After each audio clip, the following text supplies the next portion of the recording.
பெரிய வேலையை பார்த்துட்டு போயிட்டான். வணக்கம் இந்திய பெருங்கடல் மீனவன். இன்னைக்கு 5வது நாளா கடல்ல வலை விட்டு மீன்கள் பிடிக்கிறதுக்காண்டி இடத்த தேடி தாங்க போயிட்டு இருக்கோம். நம்ம மெயின் டார்கெட்டே சூரிய மீன்கள் பிடிக்கிறதாங்க. அப்படி சூரிய மீன்கள் பிடிக்க போயிட்டு இருக்கும்போது நம்ம போட்டு பக்கத்துல டால்பின் கூட்டங்கள் எவ்வளவு அழகா வந்துட்டு இருக்கு பாருங்க. இந்த அழகான டால்பின் மீன்கள் கூட்டத்தினால ஒரு பிரச்சனையுமே இருக்குங்க. அது வீடியோ கடைசி வரை பாத்தீங்கன்னா உங்களுக்கே தெரியும். கொஞ்ச தூரம் நம்ம கூட டிராவல் பண்ண இந்த டால்பின் அப்படியே ஓடி போயிட்டுங்க.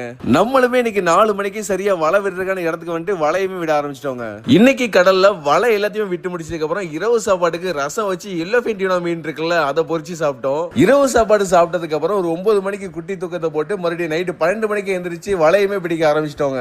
நேற்றை கம்பேர் பண்ணும்போது நமக்கு ஆரம்பத்துல இருந்தே அதிக சூரிய மீன்கள் நம்ம வலையில வந்துட்டே தாங்க இருந்துச்சு. ஆனா இன்னைக்கு நமக்கு 300க்கும் மேற்பட்ட நல்ல சூரிய மீன்கள் வந்து கிடைச்சிருக்கணுங்க. ஆனா 150க்கும் மேற்பட்ட நல்ல சூரிய மீன்கள் தான் நமக்கு கிடைச்சிருந்துச்சு. கிட்டத்தட்ட நமக்கு பாதி சூரிய மீன்கள் இந்த மாதிரி கடிப்பட்டு தாங்க வந்துருந்துச்சு. இது எல்லாமே டால்பின் மீன்கள் கடிச்ச சூரிய மீன்கள் தான். டால்பின் மீன்கள் எப்படி எல்லாம் மீன்களை கடிச்சு கொத்தரி வச்சிருக்கு பாத்தீங்களா? டால்பின் மீன்கள் நம்ம போட்டை பின்தொடர்ந்து வர்ற காரணத்துல இதுமே ஒண்ணுங்க. நம்ம போட்டு பின்னாடி வந்தா இந்த மாதிரி வலையில உள்ள மீன்களை வந்து சாப்பிடலாம், அதனாலதான் பின்தொடர்ந்து வரும். இதனாலதாங்க நான் ஆரம்பத்துல சொன்னேன்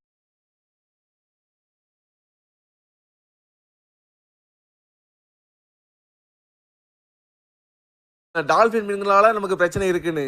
அப்புறம் நம்ம வலையில அடுத்தடுத்து பிளாக் மார்லின் பீஸ், ஸ்வாட் பீஸுமே வந்துச்சுங்க.